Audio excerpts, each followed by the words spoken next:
Hey everyone, I finally have a DIY video for you guys. So today what I'm going to be doing is decorating for Halloween. As you can see, I've already got some pumpkins on the porch here. I went and picked those out yesterday with my boyfriend and my daughter.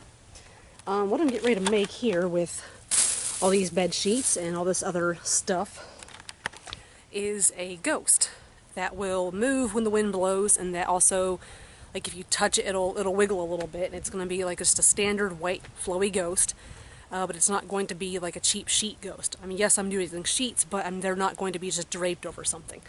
So I'm going to show you some of the supplies I have. I got most of the stuff at the Goodwill. I only had to go to Walmart for one thing. So got obviously a bunch of white sheets from the Goodwill, some old plastic grocery bags. They come in handy for stuffing. Some wire hangers, and I have some wire cutters and a couple pairs of pliers, some wire, some floor wire just in case I need more wire, and some zip ties, and I've got a couple of curtain rods here, and I've already started actually by hammering down a heavier curtain rod into the ground. This was also purchased at the Goodwill. I think it's about 3 feet long, 3.5 feet long. I hammered it down so that only maybe 2 feet are showing. You want to start out with your base piece being good and sturdy into the ground, so hammer it in deep. And you want to make sure that your other curtain rods will fit inside it. So, the dilemma I must solve now is how to get the longer curtain rods to not sink all the way down inside of each other once they're inside the larger one. So what I think I'm going to do is actually use some of the paper and plastic and shove it down inside the larger curtain rod, and then possibly use tape or something to hold the longer curtain rod in its place. So I'm going to get on that, then I'll show you guys what I've done in a few minutes.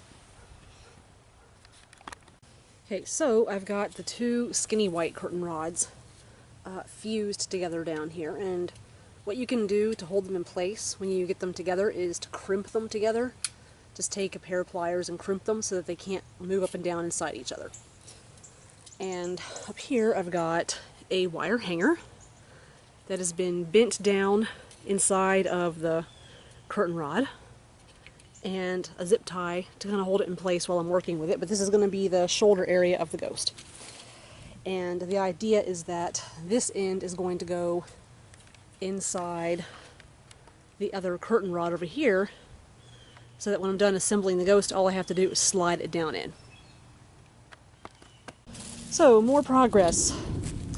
You take basically a couple of wire hangers that need to be the same size to create what will become the arms and zip ties to fasten them on.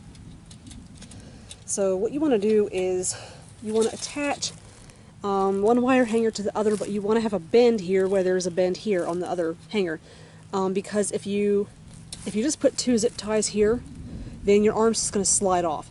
But if there's an angle, then it creates more tension and resistance to gravity and to pulling and things like that. And also it helps after you've zip tied to reinforce with tape, which I'm going to do here shortly. I sent Chris inside to get the tape.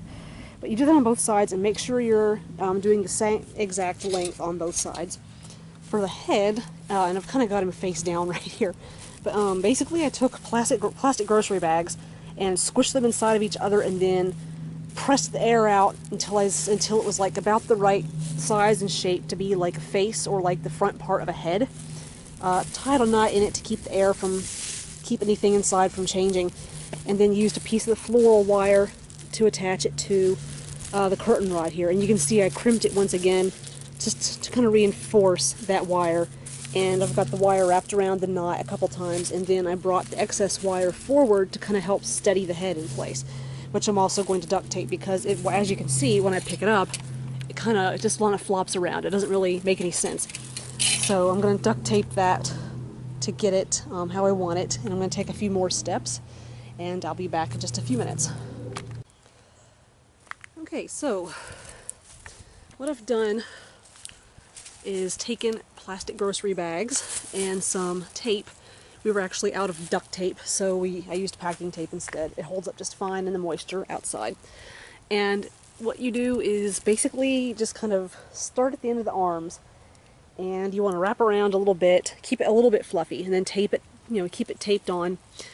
Basically, you just want to get rid of the appearance of a skinny wire hanger, so that your ghost actually looks like it has some volume to it. And I've created like a chest area here, wrapped on some shoulders, and did a little bit in the back. I'm not going to do anything else in the chest area, mainly because the more plastic you put on, the more plastic you have to cover up with your sheets. And also, it just gets heavier and heavier and heavier. The more you put on, the more you have to put on, and your ghost gets heavy, and your curtain rod will probably either get bent, or you'll have a really hard time getting it inserted into your ground curtain rod. So that's where I'm going to stop with the plastic bags, and I'm going to start putting on the sheets, and I'm going to get to that, and I'll show you guys how I do that in just a few minutes. Yay, more progress. So what I've been doing is attaching the pieces of bed sheet, and the first thing I did was I draped a ripped piece of sheet across the front and then zip tied it. I'll show you the zip ties. See there? You zip tie it down, and then do the same thing to the front and the back.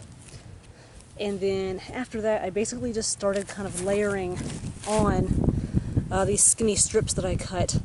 You can cut holes in your heavier pieces of sheet and pull them through. You can run it through where you've draped sheet. And you can also zip tie it or tie it in knots. And right now my ghost looks a lot like, I guess, just a rag doll. And the hem of one of the top sheets, I basically ripped off a section of the top sheet where the big hem was, and then cut what was left in half, and secured each half to each of the arms. Here's one half here, and then over here is the other half, just kind of to cover up the arms. And so now, I think I'm actually going to take a break and go inside and fix dinner, because I'm getting kind of hot, and it's about to be 4 o'clock, and we eat kind of early around here. So I'm going to go in and fix dinner, and then once it's cooled off a bit, I'll come back out and work some more. Well, slowly but surely. So I got my ghost mounted onto his pole. However, the crimped area actually buckled underneath where I crimped it to fasten the two poles together. So what I did was I found this piece of shelf rack support in the garage, and shoved that in the ground. And so I've got it zip tied together, and I've got the other sheet on.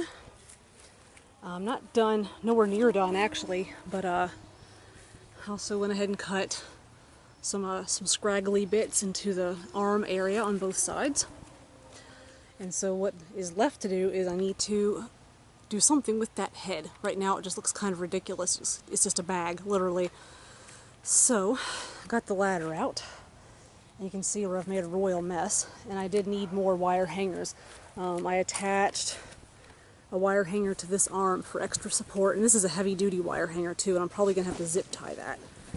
But as you can see, I just fit it through there, and then used the pliers and hooked it around so that it can't go anywhere.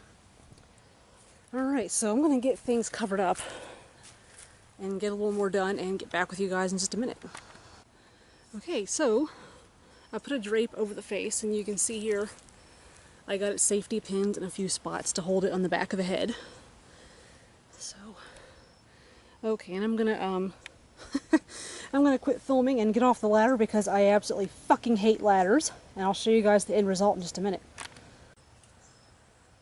Well, all in a day's work.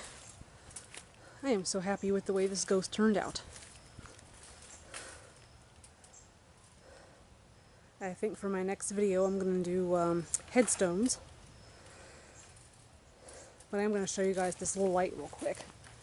It's a solar powered spotlight. I found it at Walmart on clearance for like 10 bucks. Not a bad deal at all, and it can change colors, or it can lock onto one color, or just be like a soft white color. So, that concludes this video. Thank you very much for watching. Be sure to tune in again and to watch more interesting DIY videos. If you want to see more of this, then definitely like and subscribe and all that stuff, and I guess I'll catch you kids later.